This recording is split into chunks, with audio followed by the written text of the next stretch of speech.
Hello everyone, स्वागत है एक बार फिर आप सबका मेरे इस नए मुंबई वाले ब्लॉग में।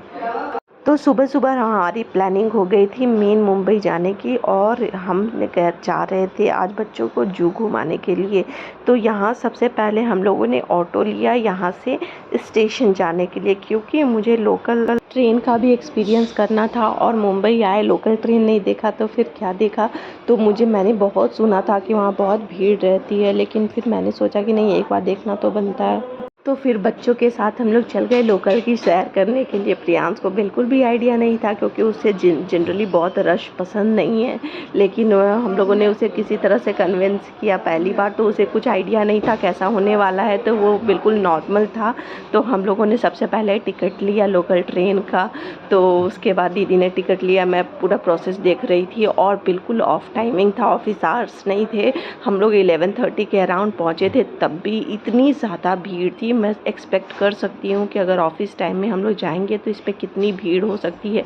और बाकायदा चलती ट्रेन में लोग चढ़ उतर रहे थे। फिर फाइनली हमारा ट्रेन आ चुका था, और हम लोग भी भीड़ में घुस गए थे, और हमें लकीली सीट मिल गया था। हम लोग बैठ गए थे आराम से। और फिर जैसे जैसे हमारा डेस्टिनेशन नज़दीक आ रहा था, तो वैसे वैसे क्राउड भी लोकल ट्रेन में बढ़ रही थी। मतलब आदमी के ऊपर आदमी आते जा रहे थे। और धीरे धीरे थोड़ा सफोकेशन हो रहा था, क्योंकि वहाँ पे बैंगलोर के कंपेरिजन में मुंबई में गर्मी काफ़ी ज़्यादा रहती है। तो फिर फाइनली हम लोग को जहाँ जाना था वहाँ हम लोगों ने अपना स्टेशन पे उतर गए थे। फिर वहाँ से लेनी थी हमें टैक्सी। तो फिर उसके बाद हमने टैक्सी बुक करी। और ये चीज़ अच्छा है, यहाँ टैक्सी बिल्कुल मीटर के हिसाब से चलती है, तो बिल्कुल टेंशन लेने की ज़रूरत नहीं है, जो चार्जेस है वही होगा। और यहाँ मैंने एक चीज़ और नोटिस किया कि यहाँ बड़ी बड़ी बिल्डिंगों के नीचे बहुत छोटे छोटे स्लम्स होते हैं, तो वो कॉमन है यहाँ के लिए। तो फाइनली हमारा डेस्टिनेशन जो था वो आ गया था, जू में हम लोग पहुँच गए थे। तो यहाँ ये दुनिया का एकमात्र जू है जहाँ पे आपको एक पेंगुइन वाला सेक्शन भी मिलेगा। आप पेंगुइन यहाँ देख सकते हैं, और बहुत खूबसूरत तरीके से। ऐसे तो सारे जगह जू के लिए गार्डनिंग बहुत अच्छे से की जाती है, लेकिन यहाँ कुछ और भी अच्छे तरीके से लग रहा था, बहुत अच्छे लग रहा था। और गर्मी को छोड़ के यहाँ सब कुछ बहुत पीसफुल, बहुत अच्छा लग रहा था। तो मज़ा आ रहा था हमें। और बिल्कुल आफ्टरनून वाला टाइम था हमारा, तो टिकट लेने के लिए दीदी ने टिकट लिया। उसके बाद यहाँ बाकी सारे एनिमल्स का बहुत अच्छे से डेकोरेशन, यहाँ प्रियांश को बहुत मज़ा आने वाला है, हमें ऐसा लगा।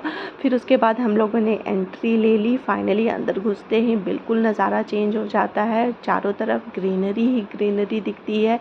और आपको बीच बीच में जगह जगह पे मैप मिलेंगे, तो आप बिल्कुल भटकोगे नहीं, क्या घूमना है, कहाँ घूमना है, आप कहाँ हो, सब कुछ दिखते रहेगा आपको। तो सबसे पहले हम लोग गए यहाँ पे शायद बियर वाला सेक्शन था, तो यहाँ पे मोगली जैसा थीम किया हुआ था। और गर्मी इतनी ज़्यादा थी, क्योंकि ऐसे बनाया बहुत अच्छे तरीके से गया है कि आप एनिमल्स को बहुत ही क्लोजली ऑब्जर्व कर सकती हो। लेकिन गर्मी की वजह और धूप की वजह से सारे जितने भी एनिमल थे सब शेड में जाके छुप गए थे, तो हम लोग देख ही नहीं पा रहे थे, बस दूर से थोड़े बहुत देख रहे थे। जैसे यहाँ पे टाइगर को देख सकते हैं, वहाँ वो भी शेड में है, तो हम लोग थोड़ा बहुत देख पा रहे थे, लेकिन कैमरे में रिकॉर्ड नहीं कर पा रहे थे, तो वो सेटिस्फैक्शन नहीं मिल रहा था। तो अगर गर्मी थोड़ी कम रहती तो वो एनिमल्स बाहर निकल के वॉक करते रहते तो और भी मज़ा आता।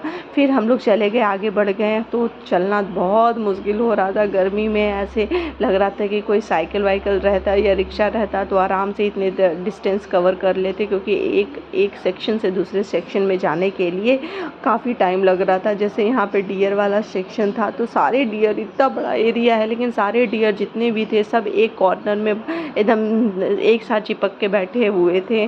तो वो डियर तो बहुत क्लोज से मैंने देखा। तो उसके बाद फिर हम फाइनली गए पेंगुइन वाले सेक्शन में, which is the most famous in Mumbai की। आप अगर जू जा रहे हो तो पेंगुइन वाला सेक्शन आपको बहुत अच्छा लगेगा। तो अंदर जाते ही हमें सबसे पहले तो एसी थी, तो बहुत रिलैक्स लगा, क्योंकि पेंगुइन को रखने के लिए टेम्परेचर उस हिसाब से रखना चाहिए। तो छोटे छोटे पेंगुइन थे, मैंने एक्सपेक्ट किया था पेंगुइन थोड़े बड़े होते हैं, लेकिन ये तो बिल्कुल छोटे छोटे थे। और काफ़ी अच्छा लग रहा था इन लोग को देख के। मेरा फर्स्ट टाइम था, मैंने फर्स्ट टाइम लाइव पेंगुइन देखा था।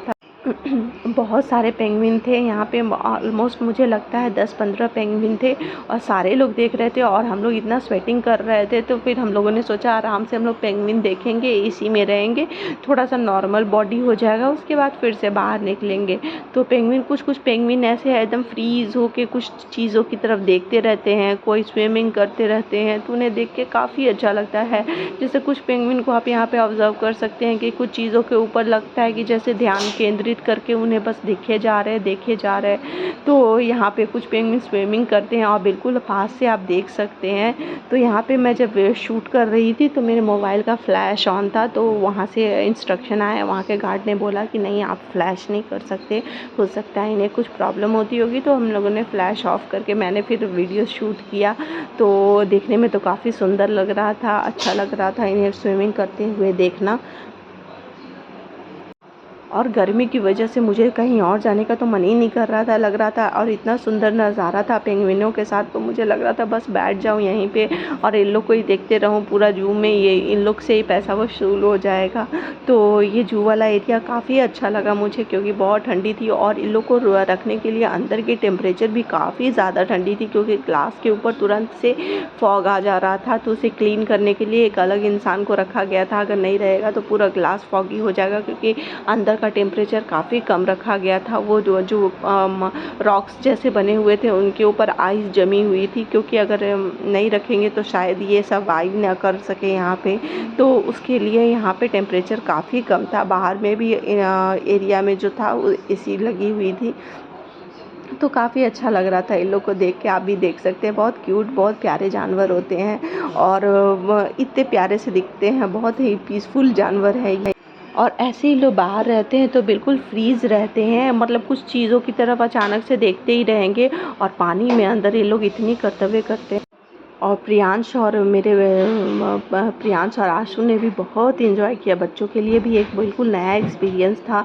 तो उसके बाद फिर हम लोग को फाइनली बारी आ गई थी बाहर जाने की। फिर उसके बाद बच्चों ने सबसे पहले आइसक्रीम एंजॉय किया और हम लोग फूड कोर्ट में चले गए। और फूड कोर्ट का सेक्शन कुछ ऐसा था कि आप बाहर नहीं निकल सकते बिना खाए हुए, क्योंकि पेंगुइन के बाद सीधे फूड कोर्ट था और उसको आपको क्रॉस करके ही निकलना था, और आउटसाइड फूड बिल्कुल भी अलाउड नहीं था।